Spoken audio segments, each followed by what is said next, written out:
Ryan McCartney. I'm the editor of the Chronicle's 102nd volume.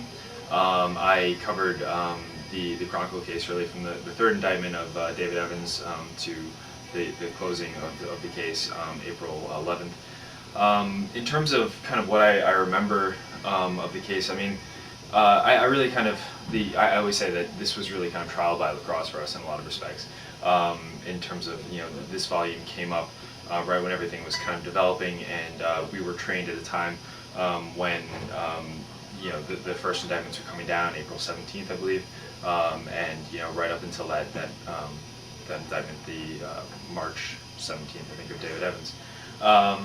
So it was a really interesting period. I think in terms of memories of the actual coverage. I mean, it's hard to forget, waiting outside the jail as the first two players were brought in.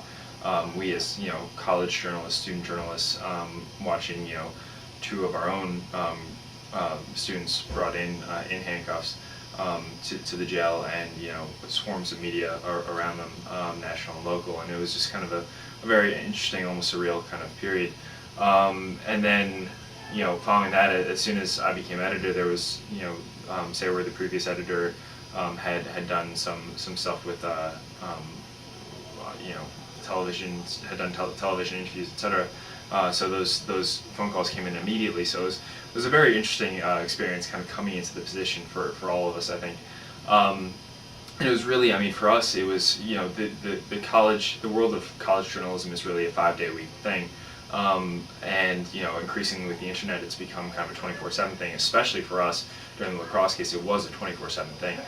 Every morning we were waking up and checking the local papers and national papers to see what was going on, and we were really making sure that we were on top of things as they developed in a way that we had never really done that before. So it was a really interesting period. I think the greatest lesson that I learned through it all, though, was just the fact that you really need to kind of approach these things with an open mind and show kind of a dexterity of perspective and opinion. I'm incredibly proud of our coverage on the lacrosse case. I think that we did a nice job of kind of showing all of the perspectives as you need to do in a situation like this. We had an interesting kind of job. We were on the ground reporters, and whereas other kind of national media would swoop down and kind of report for maybe a week or two at a time, we were down here for the duration, and what we reported on, our friends were going to comment on it the next day in class if we screwed something up. So we were very conscious. There was a lot of pressure to make sure that we got things right, both on campus and also on a national scale. We knew that for a time period, especially when the indictments were coming down, the national and local media were looking at us. And we knew that if we screwed something up, then the national media might screw something up. So there was a lot of pressure, and I mean the staff really rose to the occasion. We stressed online features, which helped us to really kind of disseminate information in an effective way, even when the paper wasn't in print. Over winter break is a perfect example. Some of the biggest things that happened in this case happened right before weekends when the Chronicle doesn't print, and the biggest events, the dropping of the rape charges, the biggest events leading up to the actual dropping of all the charges occurred over winter break, and so we were not publishing. No one was on campus. We had a skeleton crew down here in the Triangle, Raleigh-Durham area, but most of us were in New York, so we were kind of coordinating coverage from New York and trying to figure out how to do that. And I think over winter break we put something like 17 stories and columns up online, and that was tremendous. I mean, we really were able to be a forum, a kind of a place to go for people that were following the case and following Duke in general during what has been a very tumultuous time.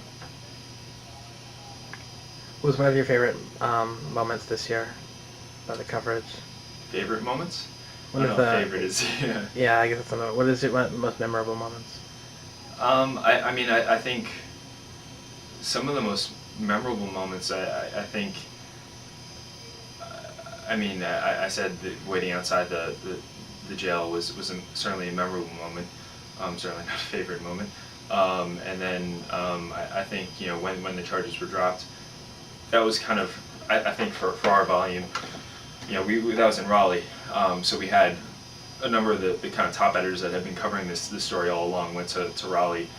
We took two separate cars. We had photographers there, and it was in a lot of respects kind of a culmination in what was in a lot of ways a lacrosse year. It was a culmination of the everything that had been happening, and to kind of see all of the lacrosse players in one place, all the lawyers in one place, and then to be present for the actual dropping of the charges. It was a very interesting experience for us as reporters and as students.